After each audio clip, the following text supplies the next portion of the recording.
Hey guys, അപ്പോൾ നമ്മൾ നാനുവിൻ്റെ വീട്ടിൽ പോവാണ് കേട്ടോ. സൺഡേ ആണ്ട് വെറുതെ ഒന്ന് പോയിട്ട് വരുമെന്ന് വിചാരിച്ചു കേട്ടോ. കുറേ ആയി പോയിട്ട്, അപ്പോൾ അങ്ങനെ പോയതായിരുന്നു. നാണുള്ളതുകൊണ്ട് നാണക്കേട് വിചാരിക്കുന്നതിൽ തെറ്റുണ്ടോ? പതിവ് പോലെ വീടെത്തിയത് ഫുഡ് കഴിച്ചിട്ടോ. യൂഷ്വലി ഇവിടെ വന്നു കഴിഞ്ഞാൽ അപ്പോൾ തന്നെ ഫുഡ് കഴിക്കലാണ് പതിവ്. പുട്ടും ചെറുപയറായിരുന്നു ഉണ്ടായിരുന്നെങ്കിൽ പുട്ടൊന്നും അങ്ങനെ ഇഷ്ടമല്ല, പക്ഷെ വിശപ്പ് കാരണം കഴിച്ചാണ് കേട്ടോ. അത് കഴിഞ്ഞ് ഞാനും അവനും കൂടെ കടയിൽ പോയി കുറച്ച് സാധനങ്ങൾ മേടിക്കേണ്ടത്, അപ്പോൾ അതൊക്കെ മേടിച്ചുകൊണ്ട് വന്നു. ഉച്ചയ്ക്ക് വലിയ വിശപ്പില്ലാത്തതുകൊണ്ട് ഇത്തിരി ബിരിയാണി കഴിച്ചിട്ട്. ബിരിയാണി കഴിക്കുമ്പോൾ ചെറിയൊരു ചാറ്റൽ മഴ ഉണ്ടായിരുന്നു, അപ്പോൾ കഴിച്ചിട്ട് വേഗം കുറച്ചിട്ടുണ്ടെങ്കിൽ മഴ കൊള്ളാൻ വേണ്ടി പുറത്ത് പോയിട്ടോ.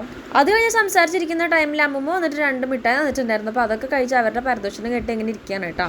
അമ്മൂമ്മയുടെ അലമാരാണെങ്കിൽ ഫുൾ അങ്ങോട്ടും ഇങ്ങോട്ടും ആകെ ഷഫിളായി ഡ്രസ്സൊക്കെ മിക്സായി കിടക്കായിരുന്നു. അപ്പോൾ അതൊക്കെ ഒന്ന് ക്ലീൻ ചെയ്യാൻ വെച്ച് തുറന്നു നോക്കിയപ്പോൾ 2 സാരി ഇട്ടിട്ടുണ്ടായിരുന്നു കേട്ടോ. ഞങ്ങൾക്ക് അതിന്റെ പൊലുവാണ് ഈ കാണുന്നത്. അങ്ങനെ അവർ എന്തൊക്കെയോ കാണിക്കുന്നുണ്ട്. ഇതൊക്കെ കഴിയുമ്പോഴേക്കും വൈകുന്നേരം ആയിട്ടുണ്ടായിരുന്നു കേട്ടോ. ഞങ്ങൾ അങ്ങനെ ചായ കുടിച്ചിട്ട് ഇറങ്ങാൻ വിചാരിച്ചു. പക്ഷേ ഞാൻ ചായ കുടിച്ചില്ലേ, കേക്ക് പീസ് മാത്രമേ കഴിച്ചിട്ടുണ്ടായിരുന്നു കേട്ടോ. അതാണ് ഞാൻ അമ്മയും കൂടെ ഒക്കെ ടാറ്റ ബൈ ബൈ പറഞ്ഞിറങ്ങി. അങ്ങനെ സ്റ്റാൻഡ് എത്തി, നമ്മൾ ബസ് കയറി, പിന്നെ വീടെത്തി കേട്ടോ. വീടെത്തിയപ്പോൾ അച്ഛൻ ഉണ്ടായിരുന്നു കേട്ടോ. നമ്മൾ പിന്നെ ഓരോന്ന് അങ്ങോട്ടും ഇങ്ങോട്ടും സംസാരിച്ചിരുന്നു കുറേ നേരം. ഞാൻ അതിനിടയിൽ ഓരോന്ന് കഴിക്കണൊക്കെ ഉണ്ട്. അതൊരു ബിസ്ക്കറ്റ് എടുത്ത് കഴിച്ചിട്ടുണ്ടായിരുന്നു കേട്ടോ. അത് കുറച്ച് വെള്ളം കുടിച്ച് രാത്രി കുറച്ച് മന്തിയും കഴിച്ച് വീഡിയോ അവസാനിപ്പിക്കുകയാണ്. അപ്പോൾ വീഡിയോ ഇഷ്ടപ്പെട്ടാൽ ലൈക്ക് ചെയ്യുക, ഷെയർ ചെയ്യുക, സബ്സ്ക്രൈബ് ചെയ്യുക. അടുത്തിട്ടാണ് tata bye bye, see U.